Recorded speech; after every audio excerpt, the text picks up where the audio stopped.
Hello and welcome to the Buttcapolypse, or as Cliff Steele puts it, the Aspocalypse. I'm not kidding. If you haven't watched Doom Patrol Season 4 Episode 1 or my reactions to it, the link is in the description. You can check out that video for a quick, lightning fast recap of the first episode of this awesomax season that has just dropped on Prime Video. I will be going through episode 2 as we count down to 2023. Okay, so what's really important for you to know as we get this episode moving along is that Darth Vader will be watching alongside me, and his good friend Master Yoda is near the TV and keeping a sharp lookout for things that might go bad. Alright, may the force be with you, and usually I say Excelsior to my fellow Marvelers, but this is the exception in the DC Extended Universe that I have really grown to love over the past 3 seasons, and that is why I implore you to explore this series. Alright, and with that, let's get episode 2 underway.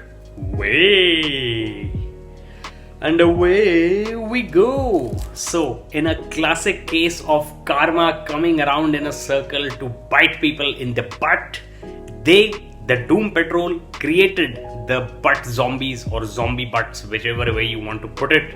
Either way, it's up to them to destroy the butts and save the world from the Aspocalypse, as Cliff put it and I mentioned in the intro, or a crisis of infinite asses, which is a play on the Crisis on Infinite Earths storyline that was in the DC Universe comics for a long time.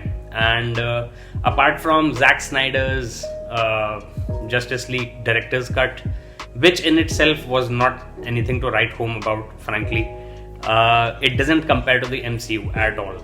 Come at me. But at the same time, I think they are building up their potential, and Doom Patrol is just the right mix of insane random stuff and good character development, which I mentioned in my review or reaction video of the first episode. Alright, and away we go. Oh snap. The one who wants to be leader, which is Miss Elasta woman Rita Farr, played by Candy of 2.5 Men, if any of you have seen 2.5 Men. She really wants to keep control over her position as leader of Doom Patrol, but the rest of the main cast vote for the Madame Rouge character to become a leader, and this character has a really strong hateful relationship with Rita Farr's character, so that's going to be an interesting dynamic. And it's just these kind of juxtapositions of opposing characters, and frankly very weird characters, that makes Doom Patrol tick. So right from the first episode, they were thrown into the deep end of chaos, and now that Niles Calder, their leader, who got eaten by themselves when they were zombies, when they created the zombie butts who are now threatening them, is a spiral coming around. Okay, so that new leadership plan falls apart pretty soon. That's Larry David's catchphrase, by the way, from Curb Your Enthusiasm. So the 6 team members split up into 3 pairs. So Cliff Steele, the indestructible robot who is a zombie killing machine with just a human brain in his iron head, his bucket of bolts, so to speak, has teamed up with the new leader, which is Madame Rouge, who is played by the same actress who plays a very weird character in The Flight Attendant, with stars Kaylee Cuoco, who is Penny in The Big Bang Theory. But that pair aside, the second pair is Jane, the one with multiple personalities in the underground, and Cyborg, or Vic actually now, because he has lost his sonic cannon and all the tech that used to be part of him when he was Cyborg, part of the Justice League. And the third pair is Larry Trainer, who has a negative spirit inside him, an alien being made of negative energy, and Rita Farr, Woman. So 3 pairs, 3 different ways, and let's see how this goes. Okay, so in between all the craziness, they sometimes actually do make a good point. And one of the scientists at the Bureau of Normalcy says that every great invention is pointed towards weaponization. So the 3 things she says as examples are fire and the atom and electricity. So all of them have, of course, contributed to technological advancements, but at the same time they have been truly used to make pretty horrific weapons as well. And I guess that's just proof that humanity is kind of animalistic at its core. Animal on my chest, animal in my heart.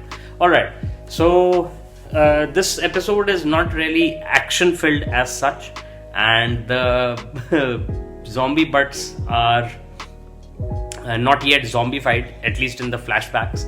And the one zombie who is going to become the candidate zero, the patient zero as they call it. I guess Brad Pitt had a movie called World War Z in which there was a patient zero thing shown. But anyway, so in the present they are catching up to the patient zero of the Butco-calypse as calypse, and in the past they are showing how the butts actually got loose, which is where these people were in the ant farm, which is the headquarters of the Bureau of Normalcy in this episode, in this series, that the butts escaped from and finally became the zombie butts and started the Buttocalypse or Assocalypse or the Crisis of Infinite Asses, whatever you want to call it. Okay, onwards, the show must go on. Alright.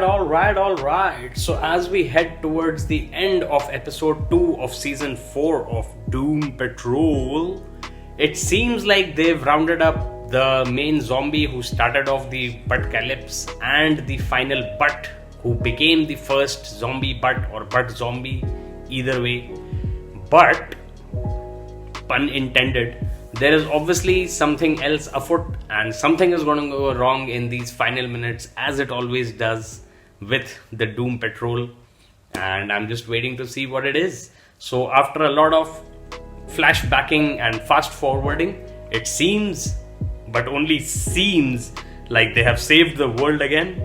But obviously there is a lot more of this season to go, so let's see what more weird assery they come up with. And alright, I'll give you my final thoughts in just about 4 or 5 minutes. Hello! I actually just got through the second episode of season 4 of Doom Patrol, and it was good.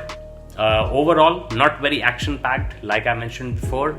All the characters have a lot to develop and as far as the storyline goes, they have not been able to capture the last butt, which is still being harbored by a sympathetic linguistic teacher who taught them show tunes and performing musicals.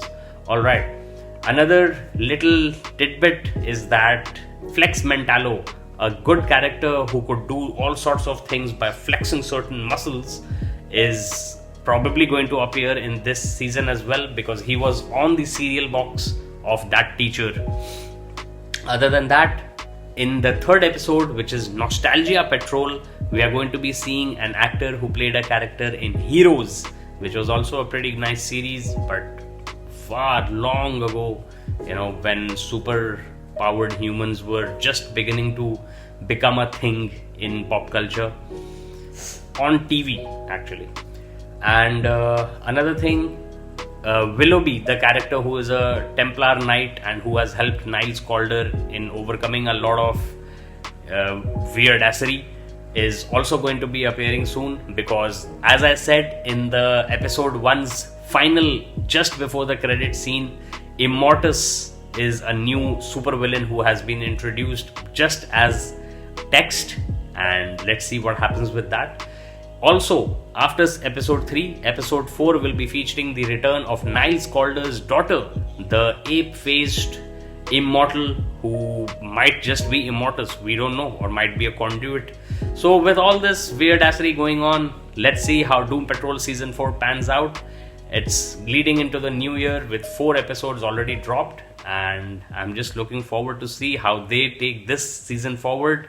If you want to jump into Doom Patrol without watching any of the previous 3 seasons, you can go right ahead and start with episode 1 after watching my reaction video. The link is in the description.